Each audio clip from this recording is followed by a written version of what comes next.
चीन और दक्षिण पूर्वी एशिया। चीन के साथ भारत के प्राचीन काल से ही आर्थिक और सांस्कृतिक संबंध थे, जो जल और थल दोनों ही रास्तों से चलता था।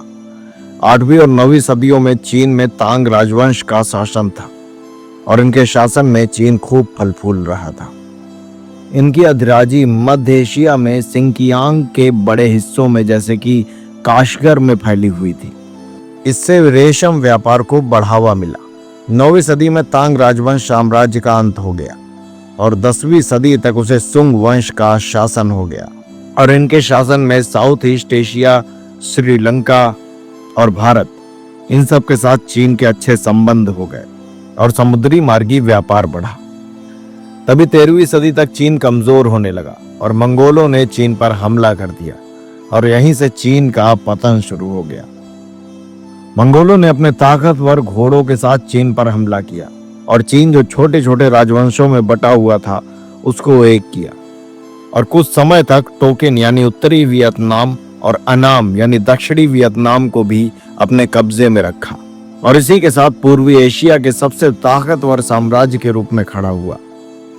वेनिस का यात्री मार्को पोलो भी कुछ समय तक चीन के मंगोल शासकों में सबसे ज्यादा चर्चित कुबलाई खान के दरबार में रहा था। दक्षिण पूर्व एशिया में इस काल में पनपने वाले दो सबसे शक्तिशाली राज्य शैलेंद्र और कंबुज साम्राज्य थे।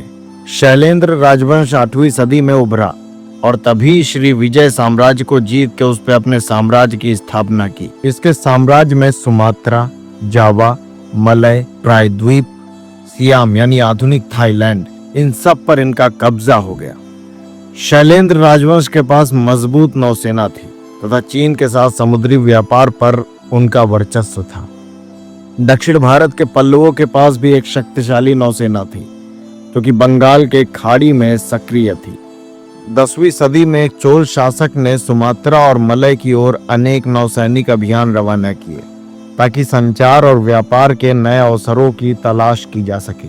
20वीं संवत की आरंभिक सदियों में क्षेत्र यानी साउथ ईस्ट एशिया के देशों के साथ भारत के घनिष्ठ सांस्कृतिक और व्यापारिक संबंध थे। अनेक चीनी और भारतीय व्यापारी इस साम्राज्य की राजधानी पलेमबंग जाते थे, जो संस्कृत और बौद्ध अध्ययन का केंद्र था। यहाँ राजाओं ने अनेक भव्य मंदिर बनवाए। इसमें सबसे प्रसिद्ध मंदिर बोरोबुदूर मंदिर है, जो बुद्ध को समर्पित है। यहाँ पे एक पहाड़ी थी जिसको तराशकर 9 मंजिलें निकाली गईं और साथ ही महाभारत और रामायण जैसे भारतीय महाकाव्यों के दृश्य इस मंदिर की पट्टिकाओं पर दिखाए गए। चोल वंश बहुत पावरफुल हो गए थे। उन्होंने बंगाल की खाड़ी तक कब्जा कर लिया था।